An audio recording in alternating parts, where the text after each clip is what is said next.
안녕하십니까. 지난 시간에 이어서 계속 2장부터 한번 공부하겠습니다. 빌립보서 2장은 1절에서 11절까지는 하나됨에 관한 이야기를 하고 있고요. 12절에서부터 18절까지는 성숙한 신앙인이 되라고 권면하고 있어요.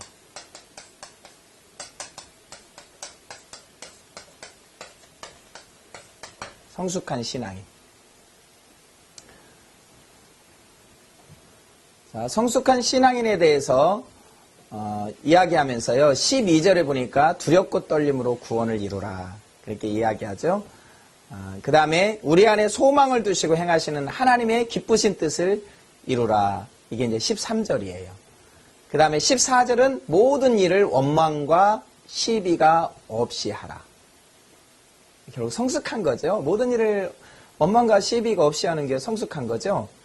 그리고 우리가 우리 안에 소망을 두시고 행하시는 하나님, 우리가 하나님의 나라를 위해서 하나님께서 우리들에게 소망을 주시는 거죠. 그래서 그 기쁘신 뜻을 이루라고 이렇게 말씀하시고 두렵고 떨림으로 구원을 이루라 이렇게 이제 말씀하고 계세요. 그리고 이렇게 하는 이유는 세상에서 흠없는 하나님의 자녀로서 빛으로 나타나게 하기 위한 것이며 결국 주의 일꾼들의 수고가 헛되지 않게 하려는 것이다. 이게 15절과 16절. 그럼 왜 우리가 신앙이 성숙해야 되느냐? 이 말이에요. 결국은 우리가 신앙이 성숙하는 것, 신앙이 성숙해서 우리가 신앙이 성숙해야 이 세상의 풍속에 넘어지지 않고 믿음으로 승리할 수 있잖아요. 자, 그런 의미도 있지만 더 적극적으로 말한다면 결국은 주의 일꾼들의 수고가 헛되지 않는 거죠. 수고한 대로 그가 하나님 앞에 영광을 돌릴 수 있기 때문에 그렇게 권면하고 있고요. 19절에서 30절까지 보면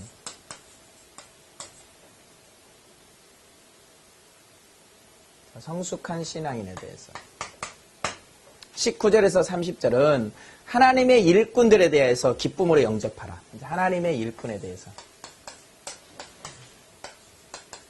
두 분이 이제 나오는데 여기서 크게요. 첫 번째로는 이제 디모데의 동역에 대한 소개죠. 제일 처음에 인사할 때 바울과 디모데라는 이름을 쓰거든요. 이 디모데가 이제 동역에 대한 소개를 19절과 24절에서 이야기하게 되어 있거든요. 19절 한 절만 보면 내가 디모데를 속히 너희에게 보내기를 주 안에서 바라면 너희 사정을 알므로 안위를 받으려 함이라. 그러면서 이제 디모데를 빌립보 교회에게 빌립보 지역에 이제 보내려고 했죠. 그러면서 쭉 이야기를 하거든요. 근데 이제 디모데에 대해서 잠깐만 여기서 좀 한번 소개해 보려고 그래요. 물론 이제 디모데 전후서가 있기는 한데 디모데에 붙이는 헬라인이죠.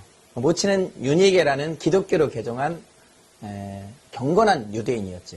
외조무가 있었는데 그 할머니 로이스도 그 집에 이제 동거하여서 그는 신앙이 아주 돈독한 가정에서 자랐음을 알 수 있어요. 이 사도행전 16장 1절 이하거든요. 20장 4절, 디모데후서 1장 5절도 나오는데요. 그래서 사도 바울은 1차 전도 여행 때 루스드라에 갔을 적에 디모데의 모친과 유조무는 예수 그리스도에게 인도되었어요. 그래서 디모데도 아마 그때 주를 영접하고 새로운 신앙을 이행할 수 있는 연령이 아마 이랬기 때문에 그도 아마 회심했을 것이라 이렇게 판단이 되고요. 청년 디모데는 루스트라와 이고니온에 있는 아시아죠. 1차 이제 선교 여행 때 이제 다녔던 곳인데요. 그리스도인들에게 칭찬받는 자가 됐어요. 이게 사도행전 16장 2절이거든요. 이게 디모데는 아빠는 헬라인이고 엄마는 유대인이었죠. 그렇죠? 근데 그는 그 지역에 칭찬받는 사람, 결혼하지 아니하는 젊은 청년이었어요. 그리고 사도 바울이 2차 전도 여행 때 다시 그 갈라디아 여러 교회를 방문했거든요. 그는 디모데와 친구하면서 그의 사람 됨됨을 확인하고 전도 여행의 동반자로 하려고 했어요. 즉 바울은 뭐냐면 그때 디모데가 그 지방에서 좋은 본을 보이고 있는 것을 알았기 때문에 사도행전 16장 2절이에요. 그는 바울을 따라 갈라디아에서 드로아, 빌립, 데살로니가, 베리아 이렇게까지 갔어요. 그리고 디모데는 바울의 3차 전도 여행에서도 예루살렘으로 돌아올 때의 동행자의 한 사람이었어요. 이게 사도행전 20장 4절에 기록되어 있거든요. 그래서 디모데는 예배소에 있는 교회의 책임을 나중에는 뭐냐면 사도 바울과 동행한 사람이었고 그러나 나중에는 에베소에 있는 교회의 책임자로 사역자로 일을 했고요. 그리고 바울은 순교 직전에 마지막 편지를 썼는데 그게 뭐냐면 디모데 후서예요. 그 디모데에게 부탁을 하죠. 그만큼 뭐냐면 디모데는 바울의 아주 그 신임받는 그 제자였으며 확실하고요. 그 다음에 이제 에바브라에 대한 설명이 나와 있거든요. 그게 25절에서 30절이에요. 25절에 보니까 그러나 에바브라 디도를 너희에게 보내는 것이 필요한 줄로 생각하노니 그는 나의 형제요 함께 수고하고 함께 군사된 자요 너희의 사자로 나의 쓸개를 돕는 자라. 이 에바브라 디도는요 잠깐 한번 보면은요 바울이 로마의 옥중에 있을 때 빌립보 교회에서 그에게 쓸 것을 가져온 그리스도인이죠. 그러니까 빌립보는 뭐냐면 아시아 지역이에요. 아시아 지역. 그러니까 에베소에서 좀 떨어져 있어요. 에베소에서 좀 떨어져 있는 안쪽 내륙 지역인데요. 거기에서 어디까지 갔냐면 로마까지 갔어요. 뭐 하려고요? 바울 도우려고요. 대단한 사람이죠. 근데 그가 로마에 도착한 후에 뭐냐면 중병에 걸렸어요. 죽게 됐죠. 이제 거의 죽을 병에 걸렸다 이렇게 표현하죠. 근데 그 소식을 듣고 빌립보의 그리스도인들이 몹시 근심하게 하였으므로 바울은 그가 회복되자 곧 빌립보인들에게 보내는 편지를 써서 그에게 들려 빌립보로 돌려보냈죠. 그래서 그는 빌립보 교인들을 사모하였으며 자기의 병든 것을 알까봐 몹시 근심했어요. 그는 그리스도의 일을 위해서 죽게 되었어도 자기의 목숨을 돌아보지 않았어요. 이게 빌립보서 2장 25절, 4장 18절에 나오거든요. 이게 뭐냐면 에바브라 디도라는 사람이 참 대단한 사람이죠. 그래서 이 두 사람에 관한 이야기가 19절에서 30절의 이야기예요. 이게 이제 2장이고요. 3장으로 넘어가 보면 3장으로 한번 넘어가 보겠어요. 3장. 3장은요. 3장이 좀 중요한 그 본문이 이제 많이 기록되어 있어요. 자, 이단들에 대한 경계와 우리가 가져야 될 참된 신앙의 표대예요. 자, 권면하는데 첫 번째는 이단 그리고 참된 신앙이 뭐냐 이런 내용들이에요. 이런 주제를 가지고 이제 진행하고 있어요. 자, 본장에서는 바울 자신의 신앙관을 가지고 당시에 빌립보 교회를 혼란케 하던 이단들에 대한 경계를 하고 있어요. 교회마다 이제 이단들이 있었죠. 왜 그러냐면 그 당시에 그 지역에는 늘 수많은 다른 신들이 있었고요. 다른 신을 섬기고 있었고요. 신전들이 또 있었고요. 그리고 특별히 뭐냐면 사도 바울이 복음을 전하고 시간이 얼마 되지 않았잖아요. 그랬기 때문에 견고하게 세워지지 못하는 그런 어떠한 상황이 있었어요. 자, 이런 상황에서 자, 본장에 나타난 당시 이단들은 두 종류로 나타나고 있는데 첫 번째는 뭐냐면 율법주의자들. 이게 손할례당이라고 하거든요. 이게 1절에서 16절이에요. 자, 3장 전체가 이단과 참된 신앙인데 1절에서 16절까지는 율법주의자들에 대한 경계예요. 율법주의. 율법주의가 유대인들이죠. 유대인들. 손할례당이라고 표현했어요. 종말로 3장 1절에 보니까 나의 형제들아 주 안에서 기뻐하라. 너에게 같은 말을 쓰는 것이 내게는 수고로움이 없고 너에게는 안전하니라. 그러면서 뭐냐면 개들을 삼가고 행악하는 자들을 삼가고 손할례당을 삼가라. 이렇게 이야기했어요. 근데요. 하나님의 성령으로 3절이에요. 중요해요. 봉사하며 그리스도 예수로 자랑하고 육체를 신뢰하지 아니하는 우리가 곧 할례당이라. 그러면서 자신이 육체에 신뢰할 만한 사람이었다고 하면서 과거의 자신의 모습을 이야기해요. 그러니까 육체로 신뢰할 만한 거면 나 따라올 사람이 없다. 그런 이야기를 하고 있죠. 물론 갈라디아서도 동일한 이야기를 하고 있죠. 자, 그 얘기가 바로 뭐냐면 3장에서 시작된 거예요. 3장. 자, 그래서 결국은 뭐냐면 율법주의 이것이 잘못됐다 라는 거예요. 이것이 율법주의 잘못됐다. 내가 과거에 그랬다. 내가 과거에 그랬다. 자, 두 번째는 뭐냐면 17절에서 21절이거든요. 17절에서 21절이에요. 이거는 뭐냐면 세속주의예요. 세속주의.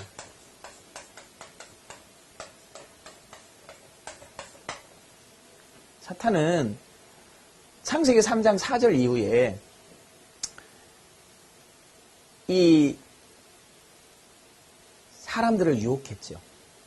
미혹하고 넘어지게 하고 하나님의 뜻을 이루지 못하도록 가진 방법들을 다 동원했죠. 근데 그게 뭐냐면 강력한 핍박을 통해서도 줬고 여러 가지 방법을 동원했는데 저는 이 마지막 시대는 이 세속주의, 인본주의 결국 이 세속주의의 그 방법을 아마 동원하고 있지 않는가 이런 생각이 들어요. 그래서 이 빌립보 교회도 마찬가지였어요. 세속주의에 대해서 아주 강력하게 바울은 경고하고 있거든요. 형제들아 이렇게 말해요. 3장 1절 형제들이죠.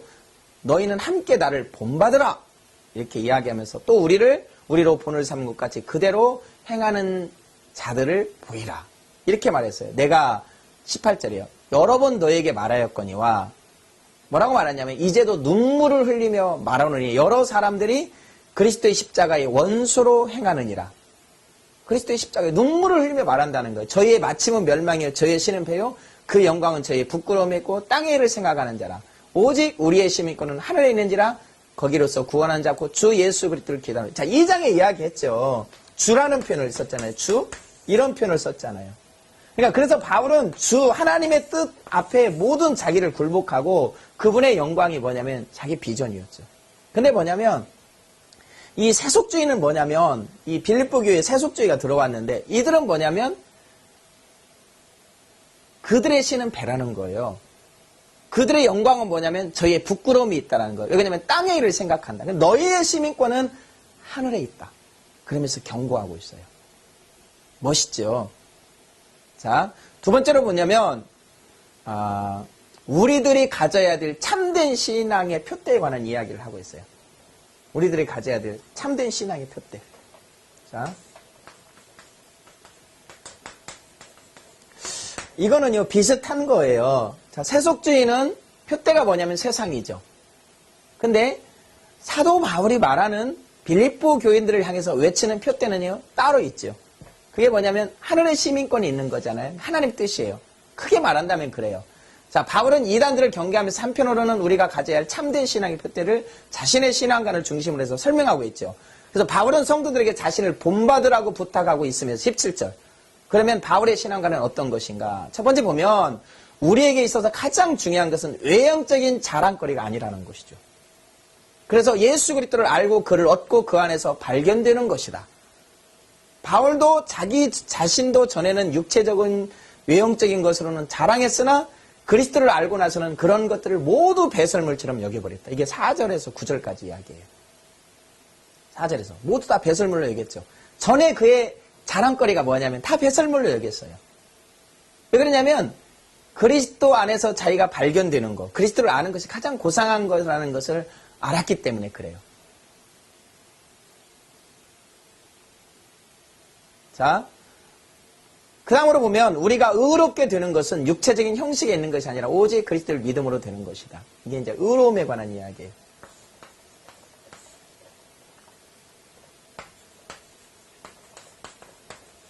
자, 의로움. 옳게 되는 것은 육체. 자, 그게 9절이거든요. 자, 그 안에서 발견되려 함이니. 자, 내가 가진 의는 율법에서 나는 것이 아니요 오직 그리스도. 그 안에서 발견되는 게 뭐냐면은 그분 안에 그 부활에 동참한다는 말이에요. 근데 내가 가진 의는 율법에서 난 것이 아니요. 아까 말했던 과거에 자랑했던 자기는 율법이죠. 그렇죠? 그 육체의 모양을 내는 것이죠. 그것으로 구원받고 그것을 의롭다함을 얻는 거죠. 오직 그리스도를 믿음으로 말미암은 것이니 곧 믿음으로 하나님께서 난 의라 그렇게 했어요. 세 번째로 뭐냐면 나의 간절한 소원은 세상의 어떤 영광이 아니라 오직 부활의 영광에 참여하는 것이다. 10절이에요 이게 부활의 영광에 참여하기를 원하는 것.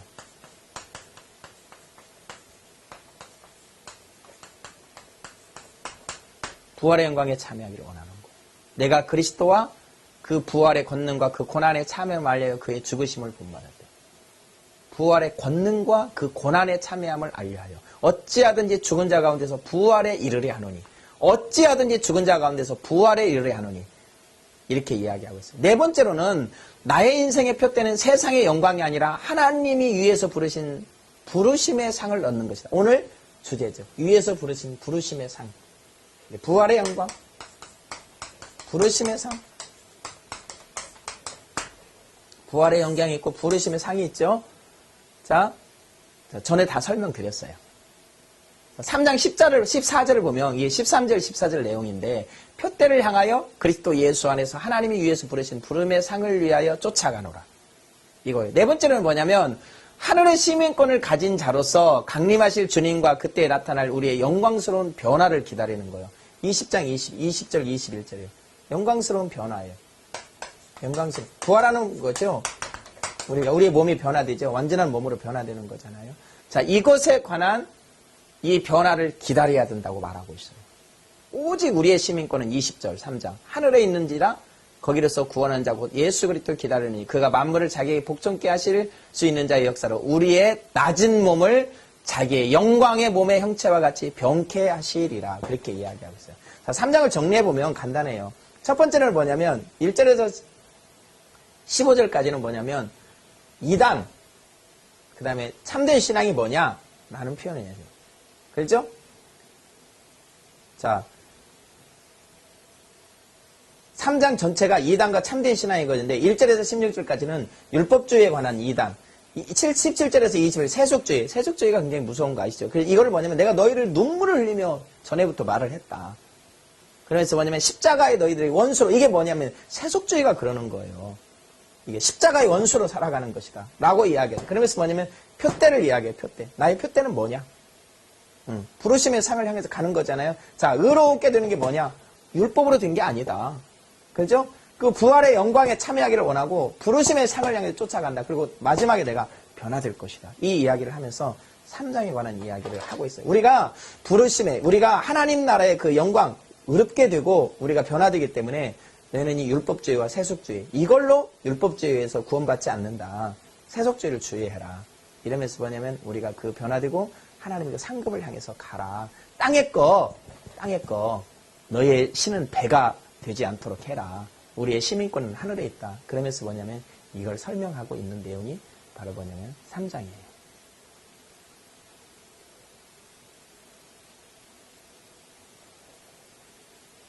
4장으로 한번 넘어가 볼까요?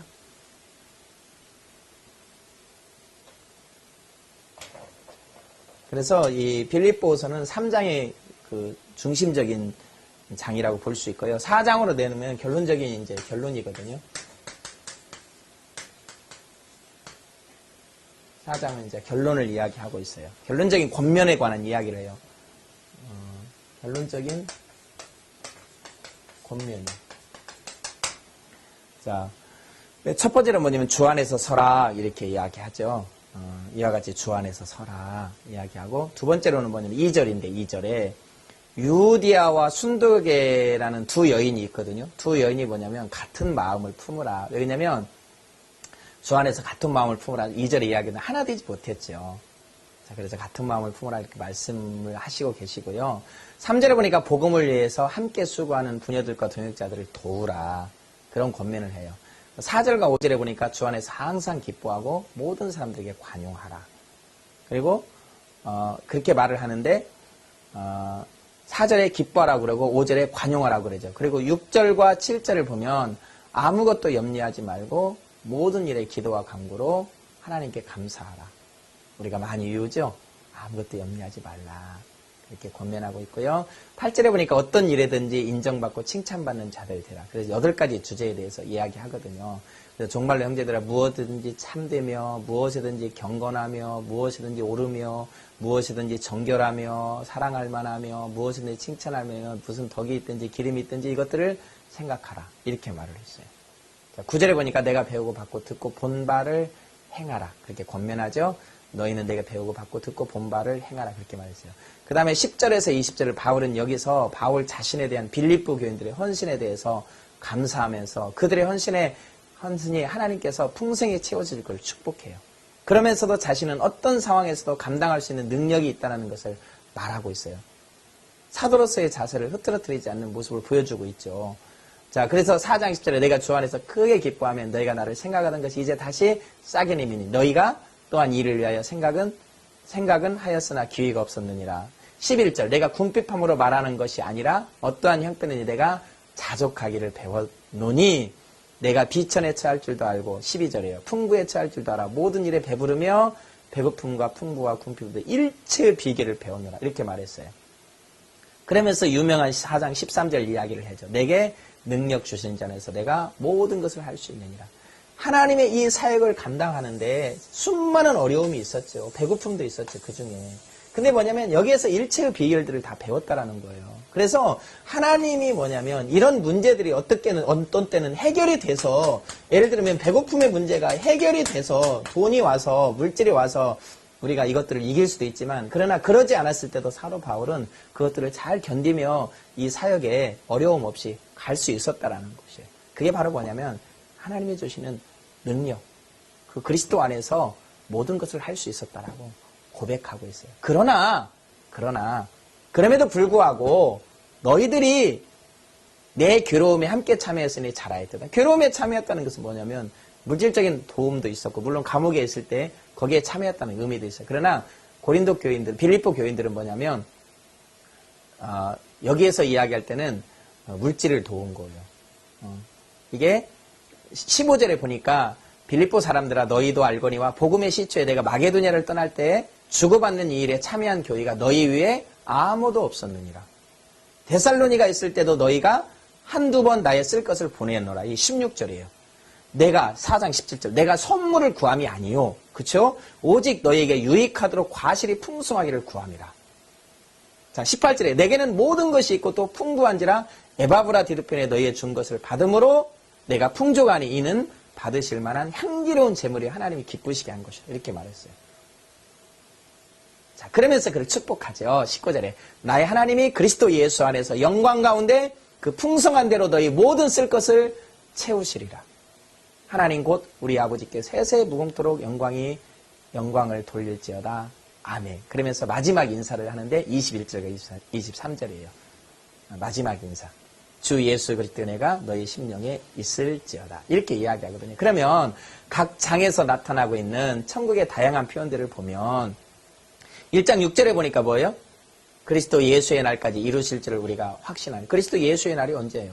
주님 오시는 날이잖아요. 10절도 마찬가지예요. 그리스도의 날까지. 19절에도 구원해라는 표현을 쓰고요. 1장 27절에도 그리스도의 복음에 합당하게 세울 때 그리스도의 복음이라는 표현을 쓰고요. 2장 10절도 하늘에 있는 자들의 땅에 있는 자들, 땅 아래 있는 자들 다 이야기할 때 뭐냐면 하늘에 있는 자라고 이야기하고 있고요. 2장 16절에 보니까 그리스도의 날에 내가 자랑할 것이 있게 하는 거예요. 그래서 주님 마지막 주님 앞에 섰을 때 자랑할 것이 있게 하려면 그렇게 말을 하죠. 그래서 22절도 복음 3장 10절에 그 부활의 권능, 3장 11절에 뭐라고 그러냐면 부활에 이르려 한다. 3장 14절에 뭐냐면 위에서 부르신 부르심의 상. 20절 우리의 시민권은 하늘에 있다. 21절에 영광의 몸의 형체와 같이 변하게 한다. 4장 3절에 복음회라는 말이요. 그 이름에 생명책에 있다. 특별히 이 빌립보서는 이 생명책이라는 이름이 빌립보서 이제 요한계시록에 이제 3장부터 쭉쭉쭉 기록되어 있는데요. 20장 쭉 이렇게 기록되어 있는데 빌립보서 4장에 이름들이 생명책에 있다라고 이렇게 고백해요. 그를 도왔던 사람들의 이름을 이렇게 말하면서 그래요. 4장 19절 보니까 예수 안에서 영광이라고 했어. 예수 안에서 영광. 영광 가운데 그 풍성한 대로 너희 모든 쓸 것을 채워라. 그렇게 이야기했고 20절에 보니까 4장 20절에 세세 무궁토록 영광을 돌릴지어다. 아멘. 이게 다 하나님 나라에 대한 천국에 관한 용어들이에요. 자, 빌립보서의 핵심적인 내용에 대한 설명을 좀 하고요. 시간 되는 대로 하고 다음 시간에 이어서 하겠습니다. 빌립보서의 핵심적인 내용은 3장에 잘 나타나 있거든요. 그래서 3장에 보면은 인생관을 통해서 우리가 바라보아야 할 진정한 신앙의 표대가 무엇인지를 보여주고 있어요. 그게 바로 뭐냐면 하나님의 나라와 그 영광에 초점이 맞춰 있다는 것이에요. 그래서 빌립보 3장은 율법주의자들과 세속적인 이단들의 대처에 대한 메시지 있잖아요. 뭐 손할례당을 우리가 삼가해야 되고 세속주의를 기복주의자들을 이렇게 조심해야 된다라고 권면하고 있는 내용들이 있잖아요. 그래서 신앙의 목적이 이 땅 위의 거, 세상에 먹고 마시는 거, 물질적인 거, 세상에 출세하는 거 이런 게 아니라는 거예요. 이런 것은 사도 바울이 뭐냐면 십자가의 원수된 것이라고 굉장히 경계하고 있어요. 그래서 올바른 신앙은 뭐냐면 이제 표대를 향해서 가는 것이죠. 그래서 사도 바울의 신앙과는 무엇인가? 어떻게 바울은 이러한 변화를 가질 수 있는가? 사도 바울이 뭐냐면 바울의 인생의 표대는 뭐예요? 사명의 표대가 뭐겠어요? 오직 그리스도를 소유하고 그분 안에서 발견되는 거. 그렇죠? 그리스도를 아는 지식이 그에게 가장 고상한 것이라고 고백해요. 그래서 뭐냐면 세상에 자기가 자랑하는 모든 것을 다 배설물로 여겨버렸죠. 그뿐만 아니라 부활의 영광에 참여하기를 그는 간절히 소망했어요.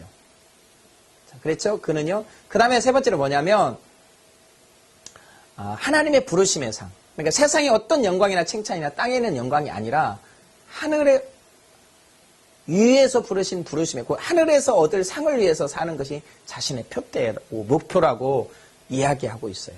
표대를 향하여 부르심의 상을 향하여 간다고 14절에 3장 이야기해요. 네 번째로 뭐냐면 20절 21절이거든요. 이게 이제 3장 말하는 건데요.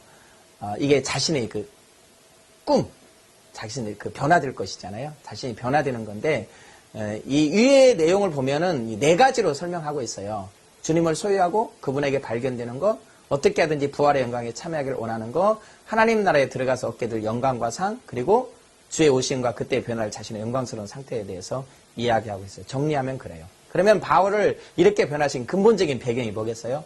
간단해요. 바울이 변화시킨 게 뭐냐면 다메섹 사건과 삼층천을 보고 온 것이요. 그가 완전히 그의 모든 것을 다 바꿨어요. 인생관, 철학, 그렇죠? 그의 뭐 소망 이런 것들을 다 바꿔버린 게 바로 이 두 사건을 통해서 결국은 나타냈다는 거예요. 그래서 그는요 땅의 것을 결코 구하지 않았어요. 끝까지 그는 뭐냐면 하늘의 것, 하늘의 보물을 바라보면서 그 영광을 바라보면서 갔다라는 것이요. 자, 빌립보서의 그럼 결론을 보면 바울이 빌립보 교인들에게 대한 다양한 권면은 이 같은 하나님의 나라와 그 영광이 전제되고 있음을 알아야 되죠. 제일 처음에 이야기했죠. 기독교는 단순한 윤리와 도덕을 가르치는 것이 아니고 가장 가치 있는 것들을 소개하고 다음에 그것을 가진 자들이 어떻게 살아야 되는지를 말하고 있어요. 그렇죠? 바울은 이 같은 하나님 나라와 그 영광과 장차 얻을 상이 있기 때문에 빌립보 교인들에게 서로 하나 되라. 고난 속에서도 기뻐하라. 영광의 자리에 이르기 위해서는 무엇보다도 이단들을 주의하라. 권면하고 있죠. 그래서 이 같은 배경들을 우리가 알아야 되고요. 우리가 잘 아는 고린도전서 15장 58절을 보면 한번 기억해 보면 그러므로 내 사랑하는 형제들아 견실함이 흔들리지 말고 항상 주의 일에 더욱 힘쓰는 자들이 되라. 이는 너희 수가 주 안에서 헛되지 않은 줄을 알미라. 하나님의 영광이죠. 그분의 영광을 보면서 뭐예요? 우리가 세상의 것 율법주의 조심하고 언제나 본이 되고 표대를 향해서 가라는 것이죠. 그게 빌립보 교인들을 향한 뜨거운 사도 바울의 외침이라는 것을 우리가 기억하면서 빌립보서를 통해서 저와 여러분에게 은혜 주신 하나님을 찬양하며 오늘 빌립보서를 여기서 마치겠습니다. 수고하셨습니다. 감사합니다.